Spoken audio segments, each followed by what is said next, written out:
exhale. Let us pray.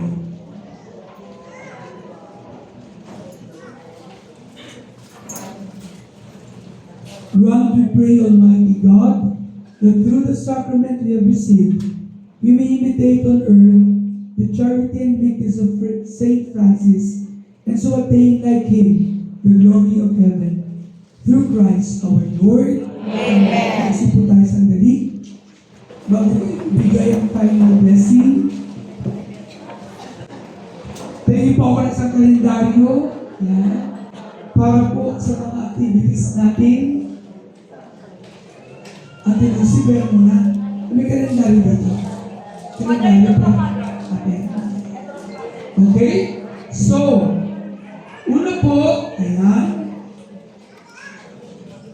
Sa February 18, Ash Wednesday na. February 18, February 18, Ash Wednesday po. Wednesday na kaya. Tandaan ninyo, fasting and abstinence. Pero sabi nga yung mga seniors, pati po yung mga may sakit, exempted. But, if you can, at saka papalitan po ninyo ng act of mercy. Ha? Act of mercy po ang ipapalit ninyo doon. Sa araw na yun, huwag nyo lang kayain yung mga anak ninyo kumain sa labas. No? Kung minsan, nakakalungkot kasi kailangan kayo ang magtuturo sa mga bata eh. You teach them, ha? You teach them. Kasi pag walang magtuturo sa kanila, talaga, pero fasting and abstinence po iyon. Salamat sa ating St. Peter Vicary. Palagpakan natin. Bukas, St. Peter Vicary Day of Mercy. So we expect yung pong mga parokya under St. Peter ay merong act of mercy, work of mercy, especially tomorrow, mag-sponsor kayo sila ng misa. Diba usually ganun yun? Mag-sponsor sila sa misa, tapos pumunta sa parish priest. Yan. February, comfort the sorrowful. Hopefully sa 18, pero Ash Wednesday nga ito, we will see kung meron tayong meeting, coordinators meeting. Sa 22, San Isidro Vicariate Day of Mercy. Tapos 28, Formation and General Assembly. Pero tingnan po ninyo, tingnan natin, kasi ang naimbitahan ko sa February, si Father Vic Robles. Ka-birthday ko Si si Father Father. Vic is the builder and founder ng Divine Mercy. Marilao. Kaya magaling siya. Pero yung day, pinag-uusapan pa natin, ha? Si Father Vic.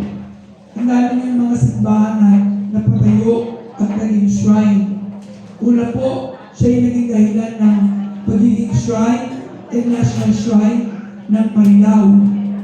Tapos, siya din po ang nagpagawang shrine dyan sa Bukawi, yung St. Kim Taigon. Siya rin po yan. So, siya rin po ang nag-in-charge ng Bethany, parang yung mga bata ay ampunan, ayan, sa Bulacan. So, yan po sa Father Vic Robles.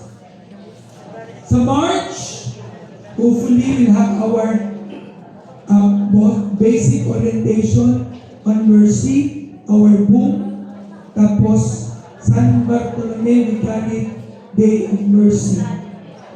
April, start ng Novena to Divine Mercy, April 3 to 11. Ang feast ng Divine Mercy ay April 12. Okay?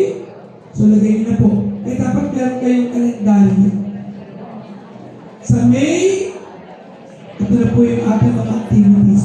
Pero kung minsan nagpabago, pati po yung ating annual pilgrimage, kung minsan inaabutan tayo ng ulan, kaya gagawin natin summer. Okay? first time tayong mag-suffer ng pilgrimage. So inaayos ko lang para puntahan natin yung mga magandang puntahan natin. Tapos na tayo sa Rizal. Sumaya kayong trumba. Naalala niyo pa yun? Nag-swimming tayo sa likod ng church. Naalala niyo yun? Tapos pumunta tayo ng Liliw. Bumili kayo ng chinelas.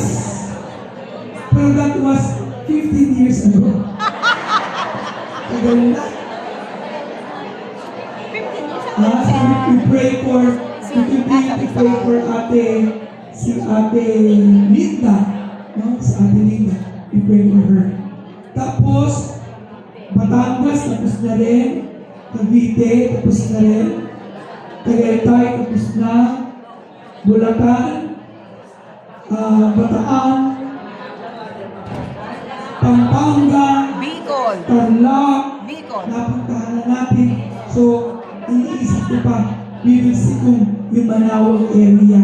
Explore natin yung Manawag area, no? So, we will see. Okay? Yung mga narating na, okay lang, balik ulit tayo. Kasi, iba naman kapag tayo magkakasama. Yung usual natin is 1.8 last time, no? Sa St. Peter, parang 2.3 yan, no? Sa St. Peter, meron kayo. St. Peter, no? 2,300. Ayan.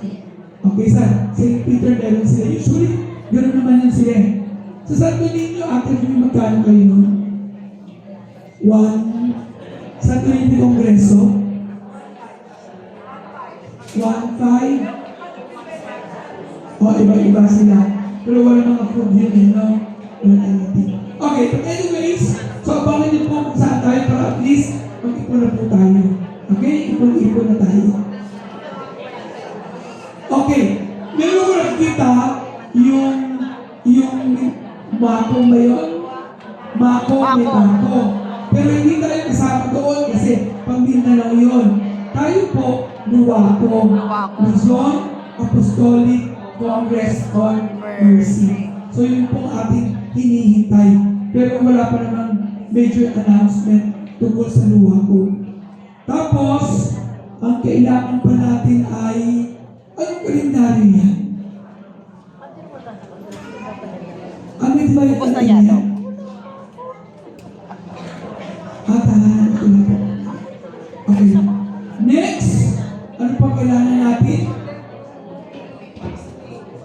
Opo, yung movie, hopefully, kasi hindi sa preparing kayo eh. Iaano sa parang sa beautiful film, naalala nyo? Sino nanood ng movie viewing natin? Yan, yung Kapurtino.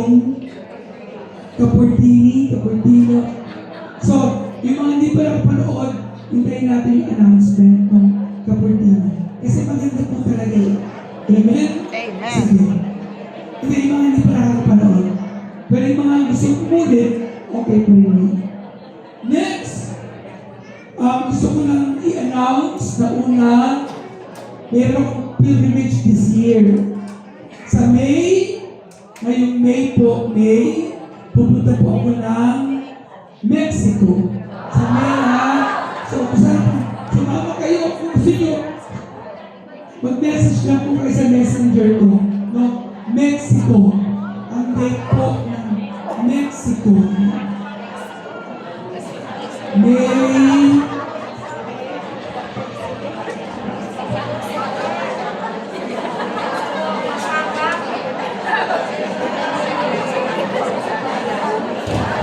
Anong sagutin niyo dapat? Jesus, I trust in you. Yeah.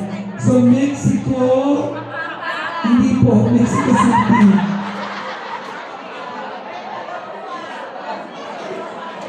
Sa May,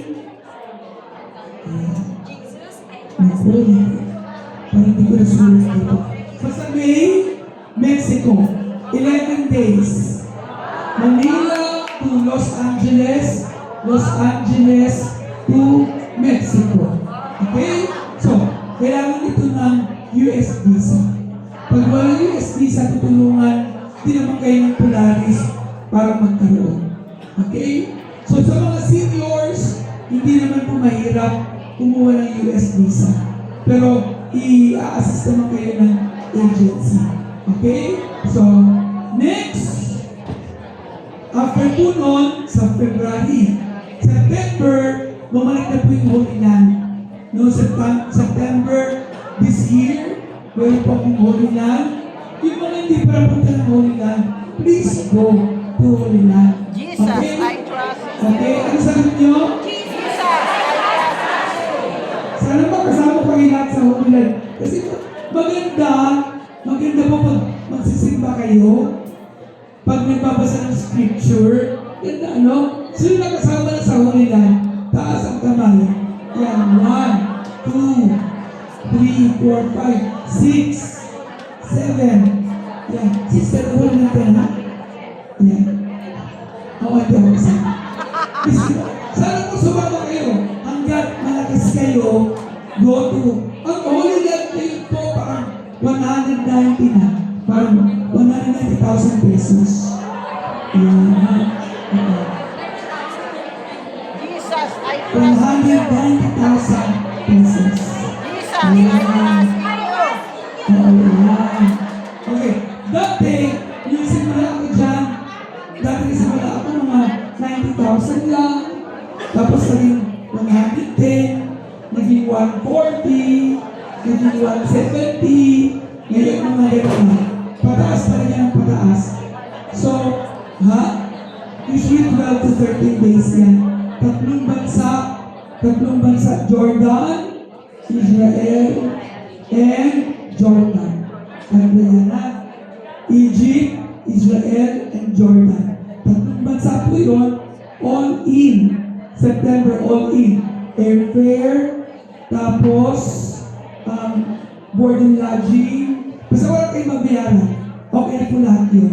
Hotel, yung pocket money, personal na yun. Kaya, ano po yun? September. October, punta po ng Marian. So, ang pasok ay Italy, sa Vatican, sa Rome. Tapos, pupunta ng Spain. Pupunta ng